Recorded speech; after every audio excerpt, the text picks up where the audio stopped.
acho que a gente vive um momento de antipetismo. Muitas pessoas que vão votar no Bolsonaro são antipetistas. E que nem o Alexandre falou de 3 tipos de pessoas, de eleitores dele, e de como poder fazer isso, eu acho que o diálogo é a melhor saída e a panfletagem. Porque a gente precisa apresentar um contra-argumento. Porque ficar só no Facebook, não que não funcione, mas ficar só no Facebook respondendo posts e falando uma série de coisas, não tem o mesmo efeito do que você panfletar e ter o cara a cara e poder dialogar com essa pessoa, mas não de uma forma agressiva, mostrar o seu posicionamento, porque eu vejo muitos militantes agindo de uma forma agressiva com os eleitores do Bolsonaro. Então, você está pedindo pacificidade, você está pedindo calma, mas você age de uma forma agressiva. Então, isso não funciona.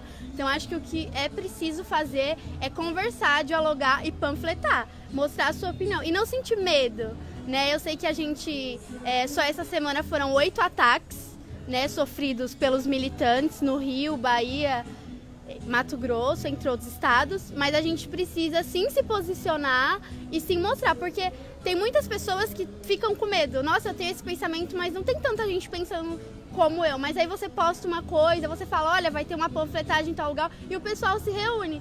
E eu acho que se reunir é muito importante, porque as pessoas se juntam e conseguem fazer um movimento maior. Acho que isso é importante agora, se reunir e fazer panfletagem.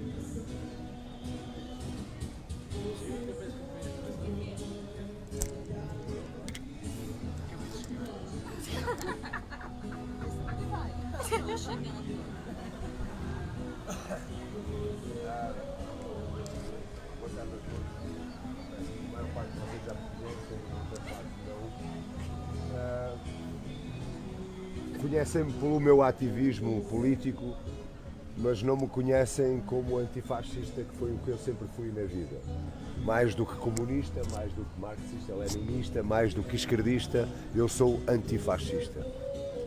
E se neste momento, se eu tivesse direito de voto, e se tivesse lá o Alckmin com o Bolsonaro, eu sem hesitação votaria no Alckmin. Porque é preciso definirmos uma coisa.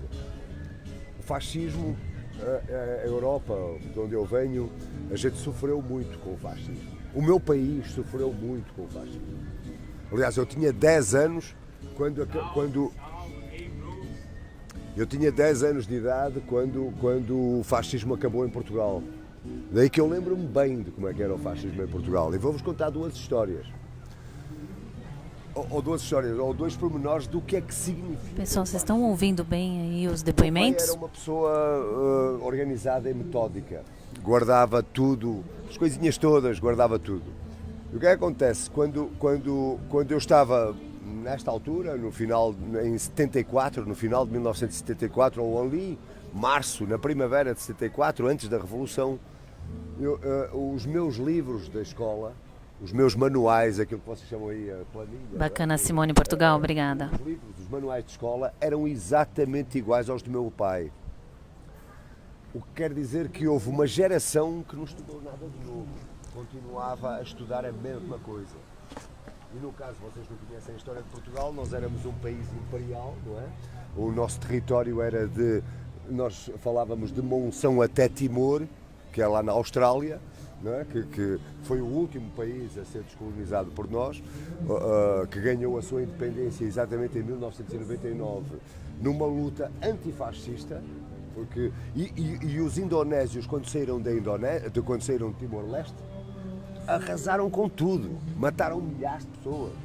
Eles eram, posso estar enganado agora nos números, mas se eles eram 2 milhões de habitantes naquela ilha, quando os indonésios saíram de lá, quando desocuparam a ilha, restavam 600 mil timorenses. Eles tinham morto todos os outros.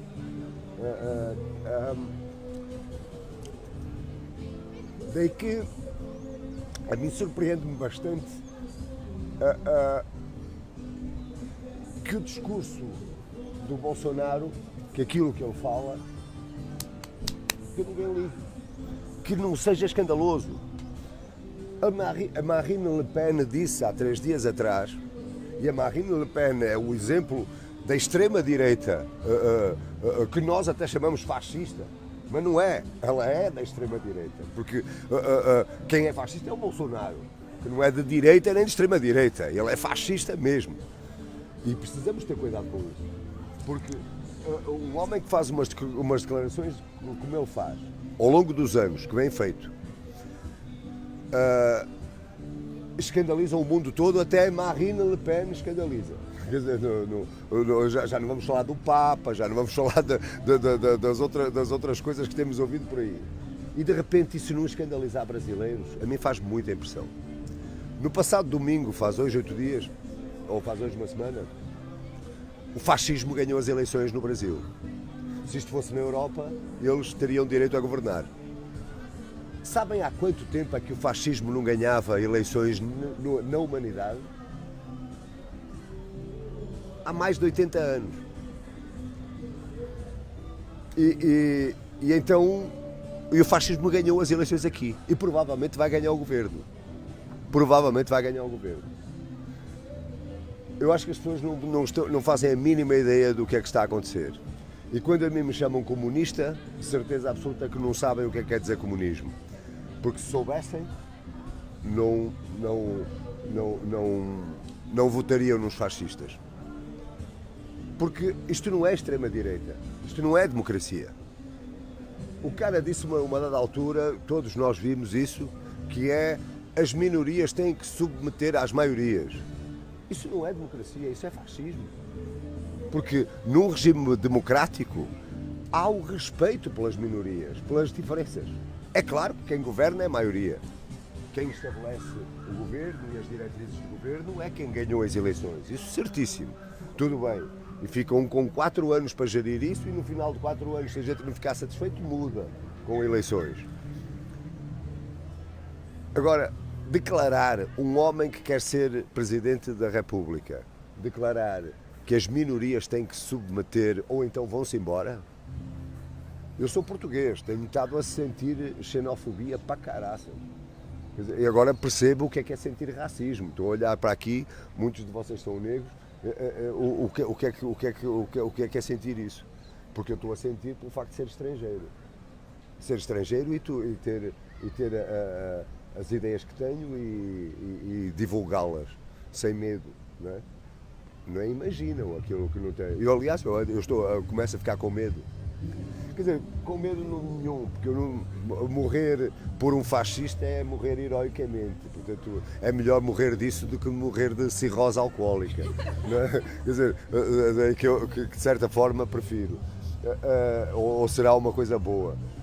Daí que não tenho medo nenhum de morrer por causa disso. Agora, o que me faz impressão é que as pessoas não percebam o que é que quer dizer fascismo. Porque na democracia nós podemos aceitar a extrema-esquerda, a extrema-direita, todos. Aceitamos todos. Aliás, essa é a grande diferença. É que na democracia a gente aceita todos. O fascismo só aceita ele próprio. Mais nada. Tudo o que seja diferente dele vai ser perseguido.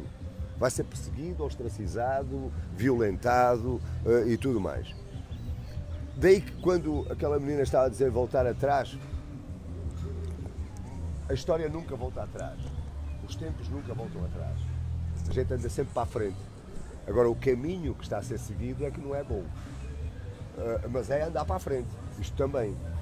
Há quem defenda aí que é bom que seja, que eles venham, massacrem toda a gente para as pessoas aprenderem. Epá, a humanidade já aprendeu. Não é preciso termos novos exemplos. Não precisamos de ter mais Alemanhas no mundo. Nem os alemães querem isso. Se vocês ouvirem os alemães, nem os alemães querem isso. Aliás, há uma entrevista de uma atriz brasileira que está lá na Alemanha, que saiu há pouco tempo, que ela foi falar e só citou as frases do Bolsonaro. Os alemães ficaram escandalizados com isso. Aliás, houve lá um professor não era um diretor de cinema que dizia assim, mas ele pode dizer isso? Isso não é proibido? Porque para nós, na Europa, isso ninguém pode falar uma coisa dessas. Pode pensar dentro de casa, claro. Na sua casa, cada um pode fazer o que quiser. Mas publicamente, e um homem que tem a responsabilidade de ser o presidente do Estado, faz impressão isso. Faz impressão que... E depois o que acontece, que é esta luta antipetista, que é o que está a ganhar as eleições, não é o Bolsonaro, é o antipetismo que está a ganhar as eleições. E isto só revela uma coisa que vocês brasileiros não resolveram na vossa história, que é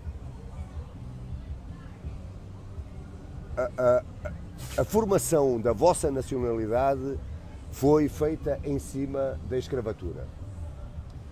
E o sistema escravocrata ainda está em vigor. É óbvio que a classe média, que está manipulada pelas oligarquias, não vai dizer que odeia pobres. Porque isso parece mal nos dias que correm. Odiar pobres. Ninguém é capaz de dizer uma coisa dessas. Mesmo até os que odeiam os pobres.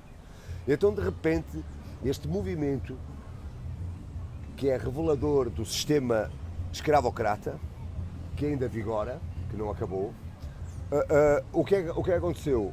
As pessoas não falam contra, não dizem odeio os pobres, mas já podem dizer que odeiam os representantes dos pobres.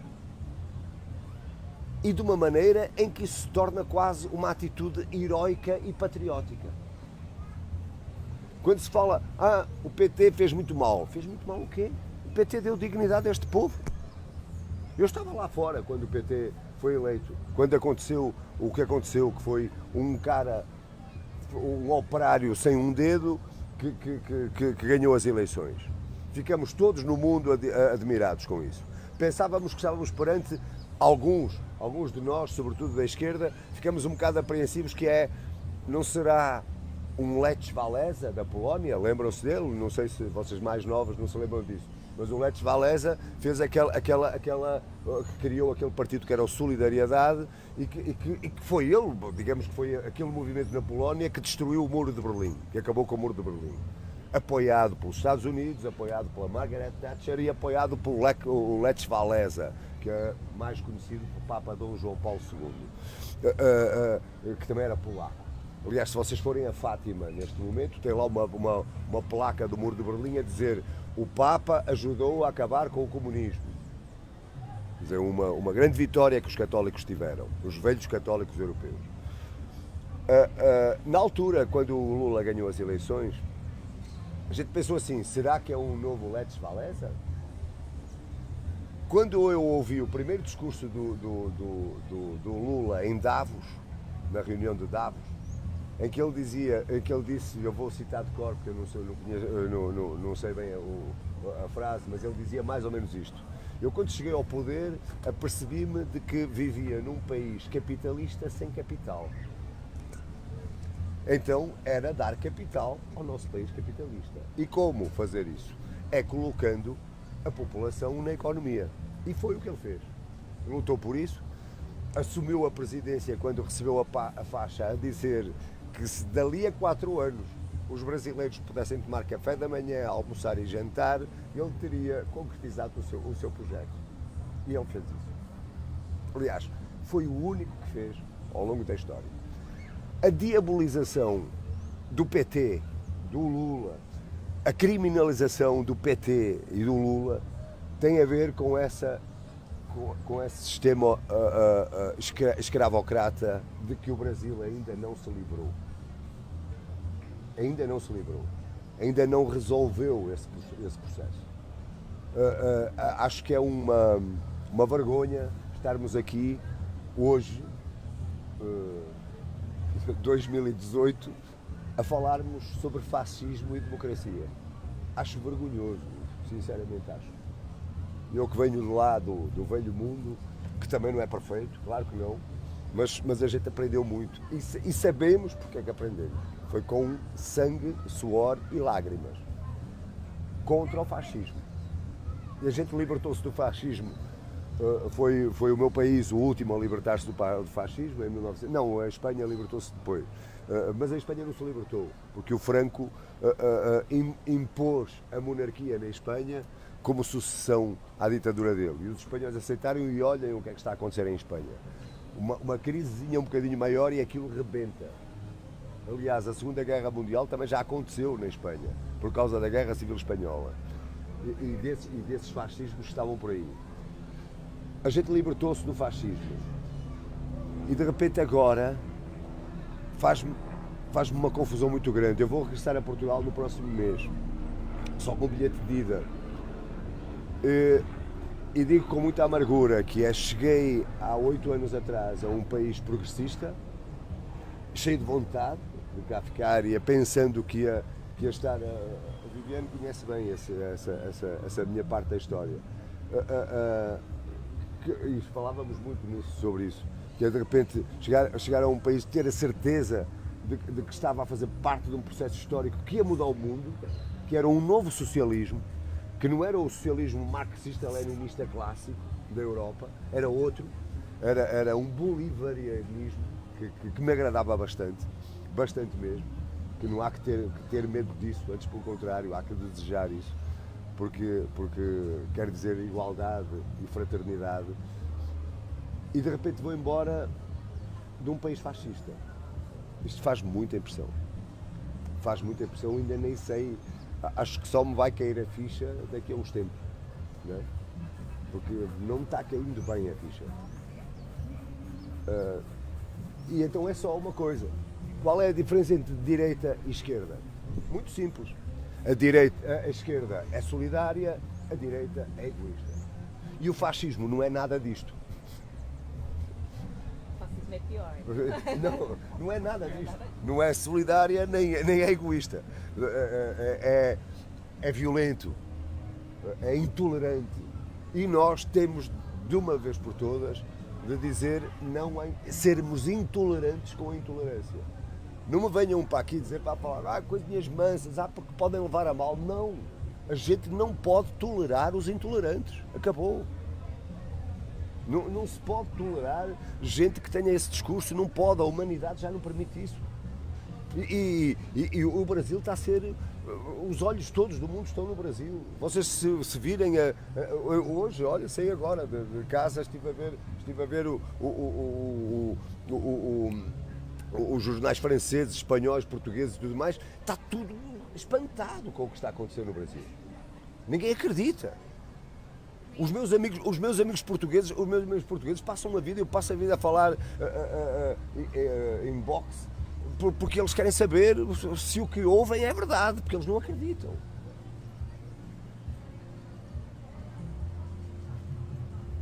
Os temas que depois vêm para cima, que é o aborto, a maconha, e coisas assim desse género, sinceramente, são temas que neste momento não interessam para absolutamente nada.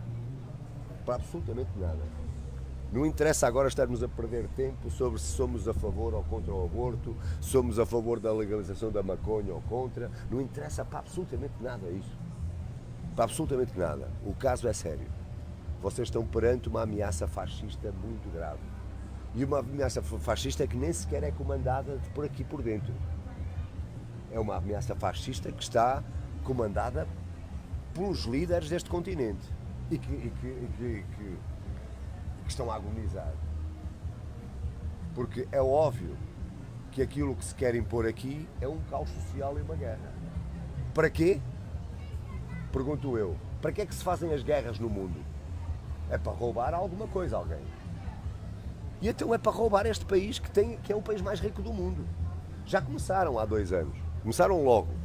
Já roubaram o petróleo, quer dizer, não roubaram, é tudo legal, é tudo dentro da... Compraram ao preço da chuva, essa coisa.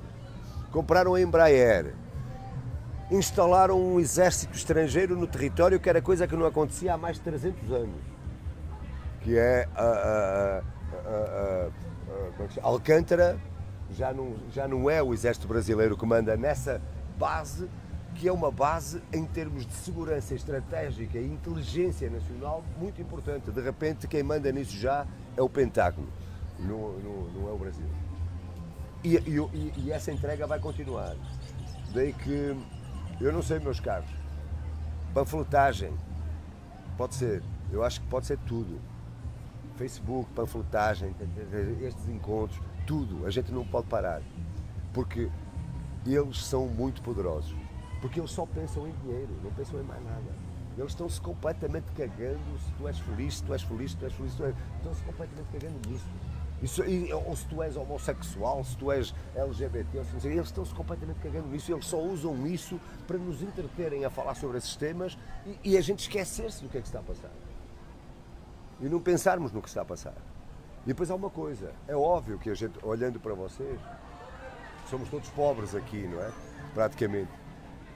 E às tantas não percebemos a riqueza que somos. A riqueza que o Brasil é. E a importância dessa riqueza para o mundo inteiro. Bom, para já não falar do petróleo, nem do ouro, nem do carvão, nem do ferro, nem do sei quê, essas coisas todas que são extraordinárias, que não há mais do que aqui. Tem uma outra coisa, que é a Amazónia. A Amazónia é o pulmão do mundo. Quando o Lula foi eleito, o secretário dos Negócios Estrangeiros acho que era o Francisco Holanda, não é? Corrijam-me se eu estiver errado. Chico de Holanda, era um cara, era o Chico de Holanda, que fazia parte do governo. Não, Gilberto Gil. Da Cultura? Não, ele era, acho que ele era dos Negócios Estrangeiros. Bom, mas não sei, um ministro acho que das Relações Internacionais, que num simpósio lá nos Estados Unidos, isto logo no início, logo nos primeiros meses do Lula, falavam-lhe lá os estudantes, provavelmente gente como vocês, jovens e tudo mais, perguntavam a ele, então, mas não acha que a Amazónia, porque é importante para o mundo, devia ser internacionalizada? E ele dizia, sim, quando as crianças do mundo forem internacionalizadas, o Brasil vai internacionalizar a Amazónia também. Quer dizer, porque não pode ser só aquilo que interessa a uns que pode ser internacionalizado. Assim, a Amazónia é nossa. É claro que é muito importante para o mundo. O que se fizer na Amazónia tem importância para o mundo inteiro. Mas a Amazónia é dos brasileiros. Se quiserem que a Amazónia seja do mundo inteiro, então as crianças também têm que ser do mundo inteiro. Então as mulheres também têm que ser do mundo inteiro. Então os trabalhadores também têm que ser do mundo inteiro. E têm que ser protegidos onde quer que estejam. Daí que, meus caros, a luta é grave e acho que vocês vão ter muito trabalho mesmo, muito trabalho. E vai ser difícil, e preparem-se para o pior, penso eu, preparem-se para o pior, porque esses caras não têm piedade, não têm mesmo, esses caras são odiosos mesmo, odeiam que se fartam e são sádicos. E depois é assim, não vamos pensar que é educação, que é ensinar e tudo mais. Não tem nada a ver com isso. A mentalidade deles está de tal maneira impregnada que nós só temos é que responder da mesma maneira. Eu sou um pacifista, em termos da minha cidadania em Portugal, eu sou objetor de consciência, eu recusei-me a ir à tropa em Portugal. Portanto, o meu estatuto é de objetor de consciência. Nunca andei à porrada na vida. Nunca bati em ninguém na vida, nem assim, levar porrada já levei muitas vezes por causa daquilo que digo. Mas em termos de responder, nunca tive nenhuma coisa dessas. Mas uma coisa é certa, eu penso que isto, vocês preparem-se para a guerra. Preparem-se mesmo. Porque para roubar o Brasil como a ambição e a cobiça aí quer, só com o Brasil em guerra. Porque em democracia eles não vão conseguir fazer isso. Vejam até o impeachment. O impeachment começou por causa da Lei 131 do Serra. Foi aprovada no Congresso e foi aprovada no Senado. No dia em que foi aprovada no Senado, vocês lembrem-se bem disso, foi no dia em que levaram o Lula lá para Congonhas para o interrogatório. Foi exatamente nesse dia. Quer dizer, estava no Senado a ser votada uma lei que era para vender o pré-sal, e a Polícia Federal fez esse espetáculo para toda a gente estar a pensar, olha, o Lula está aí preso e tal, não sei o quê, e ninguém se apercebeu o que é que estava a acontecer no Senado. E o que é que estava a acontecer no Senado? Venderem o pré-sal.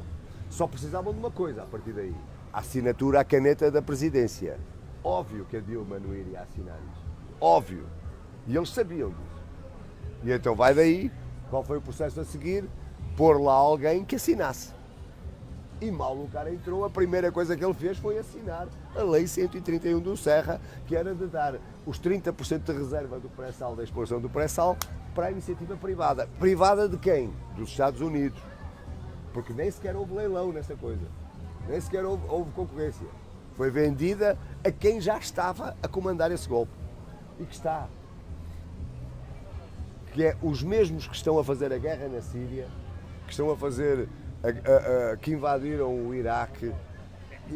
Essa coligação, em que infelizmente o meu país também faz parte, são esses que estão interessados em que o Brasil fique num caos.